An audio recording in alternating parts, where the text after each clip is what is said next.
நீங்கள் பார்த்துக் கொண்டிருப்பது உங்கள் விஜய்.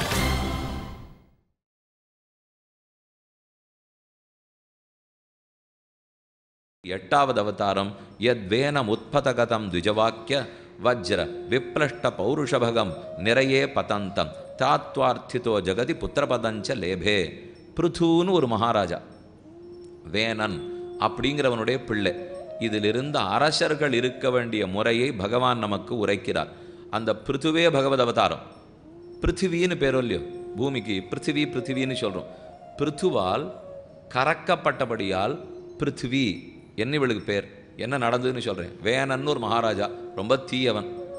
அவன் தீமையை பார்த்துட்டு பூமி மாதாவுக்கே கோபம் வந்து, இந்த தீயவன் இருக்கிறச்சே நிறைய சொத்தெல்லாம் மக்களுக்கு கொடுத்தால் அதை தப்பான உபயோகப்படுத்திடுவா, அதனால் கொடுக்கக்கூடாதுன்னு மறைச்சுனுட்டான். அரசன் நல்ல அரசனாக இருந்தால் இயற்கை ரொம்ப ஒத்துழைக்கும், நிறைய செல்வத்தை கொடுக்கும். அரசன் தீய அரசனாக இருந்துவிட்டால் இயற்கை ஒத்துழைக்காது, வேண்டியதை மக்களுக்கு கொடுக்காது. ஏன்னா அதுக்கு என்ன பயம்னா, தீயவன் ஆட்சி புரியச்சே நம்ம மொத்தத்தையும் கொடுத்துட்டோம்னா அது தப்பான உபயோகத்துக்கு போய்டும். அதனால கொடுக்கக்கூடாது. இப்போ அணுகுண்டு இருக்குது, அந்த அணு தப்பான வகையில் போயிட்டா உலகமே நாசமடையும். அதை போல் இப்போ ராஜா நல்லவனாக இருக்கிறச்சே எதவனா கொடுக்கலாம், அவன் தீயவனாக இருக்கிறச்சே எதையானு கொடுத்தால் ஆபத்து வருங்கிறதுக்காக பூமி தாய் மறைச்சுனுட்டான். மூலிகைகளெல்லாம் கொடுக்கல, ஒன்றும் கோதுமை விளையலை, அரிசி விளையலை, பருப்பு விளையலை, ஏதுமில்லாத மக்கள் துன்பப்படுறா. இதை பார்த்த ரிஷிகளெல்லாம் இனி இந்த வேனன் இருக்கக்கூடாது என்று சபித்து விட்டு அவனை அழிச்சு விட்றான். அழிச்சப்புறம் ராஜா வேணும் இல்லையோ, நாட்டுக்கு அரசன் வேணும், அவன் போயிட்டான். அதனால் அவனுடைய உடம்பையே அரணிக்கட்டையை வச்சு கடைஞ்சதுலேருந்து ஒரு பிள்ளை பிறந்தான். அவனுக்கு தான் பிருத்துன்னு பேர். பிருத்து மகாராஜா பகவானுடைய அவதாரம். அவர் மெதுவாக வயசாச்சு. என்ன நம்ம மக்கள் இவ்வளவு தூரம் பூமி மாதா எதையும் கொடுக்காம மறுத்துட்டா, அதனால் மக்கள் ரொம்ப துன்பப்படுகிறார்களே என்று பார்த்தவர் ஓர் நாள் தன் கையில் நீண்ட வில்லை எடுத்துக்கொண்டு பூமி தாயை தொடர்ந்து விரட்டினார். நெல், எதற்காக என் மக்களை இவ்வளவு தூரம் துன்பப்படுத்துகிறேன்? அப்போ பூமி மாதா நின்று திரும்பி கேட்டால், என்ன எதுக்கு துரத்துறேன்னுட்டு, நீ தானே கொடுக்காத தடுத்தே, உன்னை கொன்னுட்டா எல்லாம் சரியா படும்னா. அவள் சிரிச்சுட்டே கேட்டா, என்னை கொன்னுட்டு உன் குழந்தைகளை எங்கே வைப்பேன்? நான் தான் எல்லாரையும் தாங்கிட்டு இருக்கேன், நீ என்னையே துரத்தின்னு வந்தியானா என்னை அழிச்சுட்டு எங்கே மக்கள் இருப்பார்கள்? புரிஞ்சு செய், உனக்கு இப்போ வேணும், நீ நல்ல அரசன்னா எல்லாத்தையும் திரும்ப கொடுக்குறேன் என்று பசுமாட்டு வடிவத்தை எடுத்துக்கொண்டு ஒத்தொத்தரையா வந்து தம் மடியிலேருந்து கறந்து கொண்டு போக சொன்னாள். அப்போ பால் கொடுத்தாள், வேதங்களையே திரும்ப கொடுத்தாள், மூலிகைகளை கொடுத்தாள், இயற்கை முதலான அனைத்தும் என்னென்ன சொத்தோ மொத்தத்தையும் கொடுத்தாள். இதெல்லாம் பிருத்து மகாராஜா நமக்கு வாங்கி கொடுத்தார். அப்போ பிருத்துவினால் கறந்து செல்வம் பெறப்பட்டபடியால் பிருத்திவி என்ன இந்த பூமிக்கு பேர் ஏற்பட்டது. அவரே பகவானுடைய அவதாரம் தான். இதுலேருந்து தெரிஞ்சுக்க வேண்டியது, அரசன் இருக்க வேண்டிய முறை. மக்களுக்காக அரசன் இருக்க வேண்டும். அரசன் வச்சா எந்த தலைவனவனை வச்சுங்கோ, அவன் தனக்குன்னு இருக்கிறத விட பிரத்தியாருக்குன்னு தான் இருந்தாகணும். அதை குடும்பத்தவர்களும் புரிஞ்சுக்கணும். ஏன்னா ஆரோத்தர் பொது நலத்தில் இருக்காருன்னுட்டால் அவர் அநேகமாக குடும்ப நலத்தை பார்க்க முடியாது.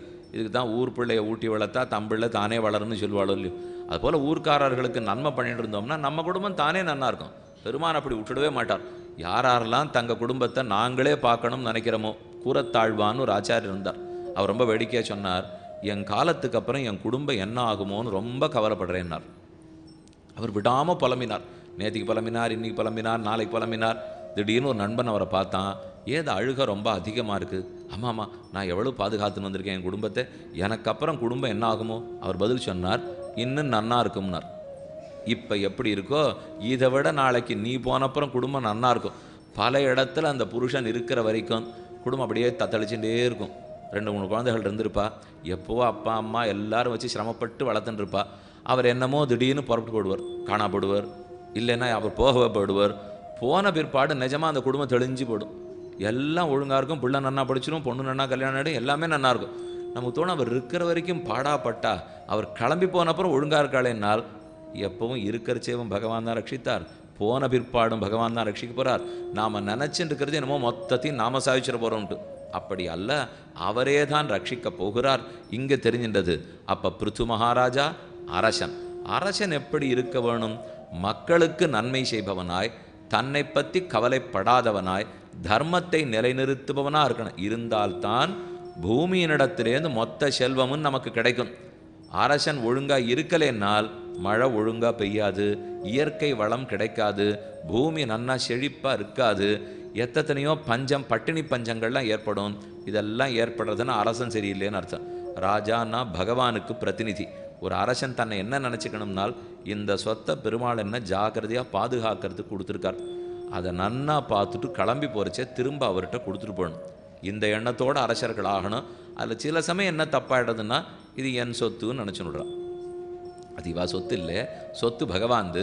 ஆனால் அப்படி நம்மோட இருக்குது, நம்மளுது தான் போல் இருக்குது, சரி நம்மளே ஆண்டா என்னான்னு நினச்சுடுவா. அப்போ தான் பெருமாள் தலையில் கூட்டி உட்காந்து வச்சுருவார். அது நீயாலாம் ஆள முடியாது, போனா போகிறது நான் உங்ககிட்ட கொடுத்து வச்சுருக்கேன், கொடுத்ததை பாதுகாக்கணும். அந்த விஷயத்தை பிருத்துவனிடத்திலே தெரிந்து கொண்டோம். அடுத்து 9வது அவதாரம் ரிஷபதேவத அவதாரம். நாபே ரசா ரிஷப ஆச சுதேவி சூனுர் யோவை சச்சார சமுதிருக்கு தடயோ ஜக ஜட யோகச்சரியாம் ரிஷபராருன்னு பார்ப்போம். பிரியவிரதன் உத்தானபாதன்னு சுவாயம்பூமனுக்கு 2 பேர் பிறந்தான்னு சொன்னேன். நீங்கள் இந்த குடும்ப படம்னு போடுவாளோ இல்லையோ, இவர் தான் குடும்பத் தலைவர், 3 பிள்ளைகள், அவளுக்கு இந்த என்ன வா, அவளுக்கு வா, அவளுக்கு வா, அவளுக்கு ஒரு படம் போட்டு வச்சுப்பா பாருங்க. இது ரொம்ப பெரிய குடும்பமாக இருந்தால் சாதாரணமாக இதுக்கு ஆங்கிலத்தில் குடும்ப மரம்னு சொல்கிறது வழக்கம். அது ஒரு பெரிய குடும்பமாக இருந்தால் குடும்ப காடுன்னு வச்சுக்க வேண்டியதுதான். பெரிய மரமே நிறையா மரம் இருந்துன்னா காடாயிடாது. அப்போ அதை போல் இது ஒரு காடாட்டம் போட்டுக்கணும். பிரம்மா சுவாயம்புவமனுவை படைத்தார். அவருக்கு 2 பிள்ளைகள். ஒருத்தன் பிரியவிரதன் உத்தானபாதன். உத்தானபாதனுடைய பிள்ளை தான் துருவன்னு கதை சொல்லிட்டேன். ரிஷபதேவர் பெருமானுடைய அவதாரம். இவர் சிறந்த பரமஹம்சர். பரமஹம்சர்னா சந்நியாசி. பெருமாள் சன்னியாசியாகவும் அவதரிக்கணும் இல்லையோ. ராமனா பிறந்தார், சீதையை கல்யாணம் பண்ணார், ஒரு தாரத்தோடு போச்சு. கண்ணனா பிறந்தார், 16,108 பெண்களை கல்யாணம் பண்ணார். அப்போ கிரகஸ்தனா இத்தனை பேர் கல்யாணத்தோடு போச்சு. நமக்கு தோணும் இப்போ எப்பவான்னு சன்னியாசியாக அவர் இருந்திருக்காரோ, அதுக்கு தான் இந்த அவதாரம். இப்போ ரிஷபதேவராக பிறந்து சன்னியாசிகள் எப்படி இருக்க வேண்டும். பரமஹம்சர்கள் ஒரு நாள் ராத்திரி தங்கின இடத்துல அடுத்த நாள் தங்கக்கூடாது.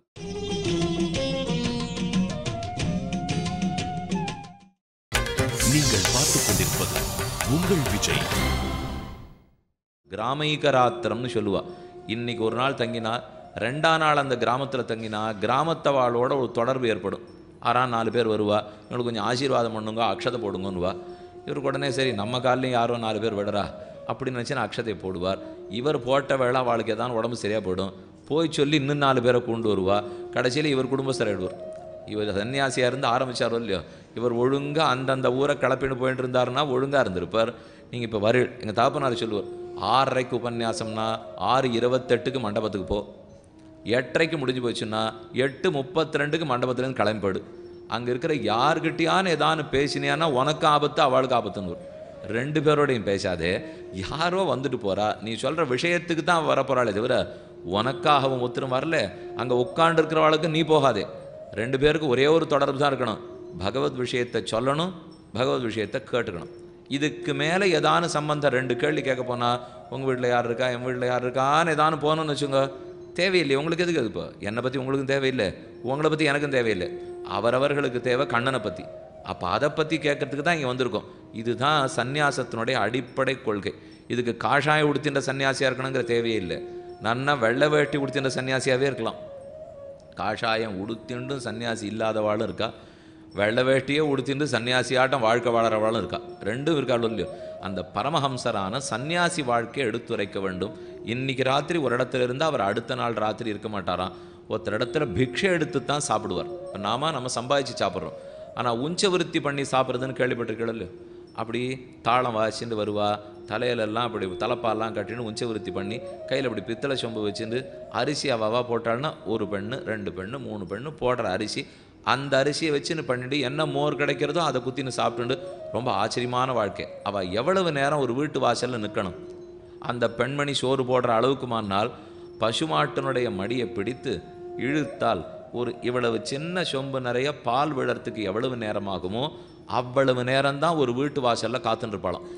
அதுக்குள்ளே என்ன இருக்கும், ஒரு 10-12 நிமிஷம் இருக்குமா, அது வரைக்கும் காத்துருப்பா. அந்த பெண்ணு ஷோர்ட்டை கொண்டு அதுக்குள்ளே போடலைன்னால் இன்றைக்கி நம்ம சாப்பிட்ணும்னு பெருமானுக்கு எண்ணம் இல்லை போல் இருக்கு, அதனால் பட்டினி படப்போம் என்று இருந்துடணுமா. அப்படி இருக்கிறவா தான் சன்னியாசிங்கிறார். ஆனால் இன்றைக்கி நாமெல்லாம் எப்போ பார்த்தாலும் எல்லாம் சொகுசில் உட்காண்டிருக்கோமோ இல்லையோ, எங்கே போனாலும் அப்படியே படகாட்டம் வண்டிகள் போகிறது, ஒரே குழு வசதியில் இருக்கும். சன்னியாசி வாழ்க்கை வந்துருமா? ஏதோ இருக்கும், இருக்கிறதுக்குள்ளே பழுதில்லேன்னு இருக்கலாமே தவிர அன்னைக்கு இருந்தவர் ரிஷபதேவர் இதைத்தான் காட்டினார். வாழ்க்கையில் யாரும் கிரகஸ்தன் இல்லறத்தில் இருக்கிறவன் கூட சன்னியாசியாக இருக்கலாம், பற்றற்று இருந்தால். இப்போ பற்ற வளர்த்துக்க நம்ம எல்லாருக்கும் என்ன ஆசை? வசதிகள் நிறைய வேணும், அந்தந்த வசதியை பூர்த்தி பண்ணிக்கணும், பண்ணால் சாந்தமாக இருக்கலாம்னு நினைப்போம்.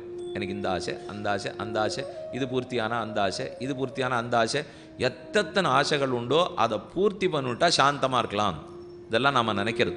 ஆனால் இந்த பரமஹம்சர் சன்னியாசி என்ன தெரியுமா சொல்லி கொடுத்தார்? மேலே மேலே ஆசைகள், அந்த ஆசையை பூர்த்தி பண்ணிண்டா நீ நிரம்பியவன் நினைக்காதே, ஆசை இல்லாமல் ஆக்கிண்டா தான் நீ நல்லவன்னார் அவர். ஆசை இருந்து இனிமேல் இந்த ஆசை முடிஞ்சால் அது ஆசை வரும், இது முடிஞ்சால் அதுக்கு ஆசை வரும், இருக்கிறத கொண்டு திருப்தி படுறோம் இல்லையோ, அவன் தான் சன்னியாசி. ஆசையெல்லாம் நிரம்பினவர் சன்னியாசின்னு வைத்துக்கொள்ளக்கூடாது. எது இருக்கோ பொறுமை, எதிர்ச்சாலாப சந்துஷ்டனாக இருக்கணும். அது 9வது அவதாரம். அடுத்து 10வது அவதாரம் உங்களுக்கெல்லாம் தெரிஞ்ச அவதாரம் திருவகீந்திரபுரம்னு கேள்விப்பட்டிருக்கீங்களா?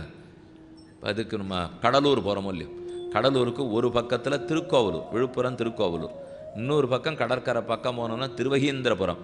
மலைக்கு மேலே ஓஷதகிரியிலே பெருமாள் எழுந்துள்ளிருக்கார். ஹயக்ரீவ பெருமாள் குதிரை முகத்தோடு அவதரித்தார். ஞானானந்தமயம் தேவம் நிர்மல ஸ்பட்டிகாகிருதிம் ஆதாரம் சர்வவித்யானாம் ஹயக்ரீவம் உபாஸ்மகே. குதிரை முகத்தோட உலகத்துக்கே ஞானத்தை போதித்தவர். அறிவு வேணும், ஆத்மாவை பற்றின அறிவு வேணும், அதுவும் சாஸ்திரத்தின் மூலம் தெரிந்து கொள்ள வேண்டும். அந்த குதிரையினுடைய கனைப்பு ஒலி இருக்கு பாருங்க, அந்த ஒலியிலேயே வேத வாக்கியங்கள் எல்லாம் வருமா. குதிரைனாலே வேகம் ஒல்லியும், ஏறி உட்காந்துட்டோம்னா வாயு வேகம் மனோவேகமாக அஸ்வம் பதற்கிறதுங்கிறாளே, அதை போல பெருமானை பற்றினோம்னா எங்கேயும் வேகமாக கூட்டின்னு போடுவார். சம்சாரத்திலேருந்து மோட்சத்துக்கு கூட வேகமாக அழைச்சின்னு போவார். அந்த குதிரையின் கனைப்பொறியில் தான் வேத வேதாந்தமே கிடைக்கிறது. அப்போ வேதங்கள், அதனால் பிறக்கும் ஞானம், ஞானத்தின் மொத்த உருவமே ஹயக்ரீவ பெருமான் தான். அப்போ இப்போல்லாம் என்ன தெரியுமா பண்ணுறா? அங்கங்கே கோவிலில் ஹயக்ரீவர் எழுந்து பண்ணிட்டு பரீட்சை வர்றதுன்னா அங்கே தான் கூட்டம். இப்போ சித்திரை மாதம் வந்தது, எல்லா பள்ளிக்கூடத்துலையும் பரீட்சை வந்துடும் இல்லையோ, எங்கே ஒத்திரியும் வீட்டிலேயே காணமேன்னா எல்லாம் நுழைவு சீட்டோட ஹயக்ரீவருக்கு ஒரு போடுவாள். அங்கே போய் அதை பெருமாள் திருவடியில் வச்சு ஒரு அர்ச்சனையெல்லாம் பண்ணிவிட்டு பேனாவை அவர் திருவடியில் வச்சு வாங்கிட்டு, சுவாமி நீரே தான் வந்து எழுதணும், சுமாராக தான் படிச்சிருக்கேன், இப்போ நீர் வந்து பார்த்து எழுதும். அவர் அப்புறம் சொல்கிறார், சரி எழுதுறது நான் எழுதி விடுறேன், அப்புறம் மதிப்பெண் போடுற வாத்தியாராகவும் நான் தான் பிறக்கணுமா? அவரும் நான் தான் போட்டு உனக்கும் நான் தான், நீ படிக்கிறத ஒழுங்காக படி, தானே அனுகிரகம் இருந்தால் நன்னாத்தான் எழுத போகிறேன். அவரெல்லாம் வந்து எழுத மாட்டார். தயவுசெய்து நன்னா ஞாபகம் வச்சுங்க, பெருமான் வந்து பரீட்சையெல்லாம் எழுதவும் மாட்டார், அவர் வந்து மதிப்பெண்கள் போடவும் மாட்டார். பின் என்ன செய்வார்னால் எழுதுவதற்குண்டான கையையும் புத்தியையும் கொடுப்பார். அதைத்தான் அவர் செய்கிறது. ஏன்னால் இதை நான் சொல்கிறது ஏன்னு யோசிச்சு பாருங்க. ஒரு வேளை நான் 30 வாங்கி தேரலேன்னு வச்சுப்போம், ஹயக்ரீவரை போய் சேவித்தேன், அர்ச்சனையெல்லாம் பண்ணேன், அர்ச்சகர் சொன்னார் கவலையப்படாதே பெருமாள் வந்து பரீட்சை எழுதிடுவார்னார், எனக்கு ஒன்றும் தேரவே இல்லை, 30 தான் 28 தான். உடனே நேராக போய் ஹயக்ரீவரே உமக்குமா போடலை வாத்தியார், கடைசியில் எனக்கு தான் போட மாட்டார்னா உமக்கே இவ்வளோதானால், அப்போ பெருமாள் சொன்னார் நான் வரவே இல்லை, உனக்கு நான் நல்ல புத்தியை கொடுத்தேன், எழுதுறதுக்கு கையை கொடுத்தேன், பேனாவை கொடுத்தேன், புஸ்தகம் கொடுத்தேன், இதை வச்சுட்டு பயன்படுத்த வேண்டியது நீயே தவிர நான் அல்ல.